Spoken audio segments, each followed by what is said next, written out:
एक गांव में एक मजदूर रहता था। वह दिन भर मेहनत करता और जो भी वह कमाता उसे संतोषपूर्वक खाकर चैन की जिंदगी बिताता।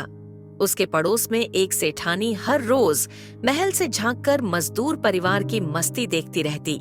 एक दिन सेठानी ने अपने पति को ताना मारते हुए कहा, तुम दिन रात कोल्हू के बैल की तरह लगे रहते हो।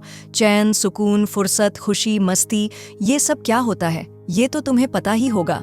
पत्नी की बात सुनकर सेठ ने कहा, सेठानी जी, तुम इस मजदूर को देखकर मुझे ताना मार रही हो ना। एक बात बताऊं, इस मजदूर को अभी 99 के फेर में नहीं फंसना पड़ा है, इसलिए यह इतना खुश रहता है, अन्यथा सारी हंसी चली जाती।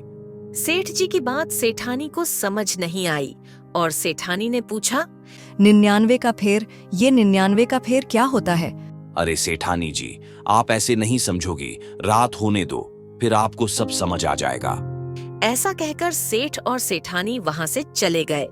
रात्रि को सेठ ने एक पोटली रुपयों की बांधकर चुपके से मजदूर के आंगन में फेंक दी। सवेरे उठकर मजदूर जब अपने आंगन में आया तो उसे वहां वो पोटली दिखाई दी। उसने इधर उधर देखा पर वहां कोई न दिखा। वह पोटली उठाकर घर के अंदर अपनी पत्नी और बच्चे के पास ले आया और उसने जब वह पोटली खोली तो उसमें 99,000 रुपए थे। इतने पैसों को देखकर परिवार बहुत प्रसन्न हुआ और विचार होने लगा कि जो एक कम है उसे भी मिलाकर पूरे 100 कर लिए जाए। इसके लिए अनेकों योजनाएं बनी और पूंजी बढ़ाने का निश्चय हुआ। अब अकेला मजदूर ही नहीं बल्कि उसकी स्त्री और बच्चा सब कमाने के फेर में व्यस्त रहने लगे।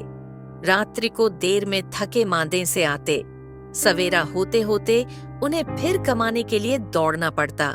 यह सब देख सेठ जी ने सेठानी को कहा, सेठानी जी, अब समझ आया 99 का फेर। अब इन लोगों का घर सुनसान पड़ा रहता है, कहीं मस्ती दिखती है क्या?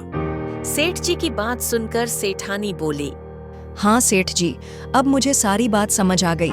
पैसा पाकर इंसान और अधिक लालची हो जाता है। इस कहानी से हमें शिक्षा मिलती है कि हमारे पास जितना धन है उसी में खुश रहना चाहिए। ज्यादा धन कमाने के लालच में अपनी सुख शांति को नहीं गंवाना चाहिए।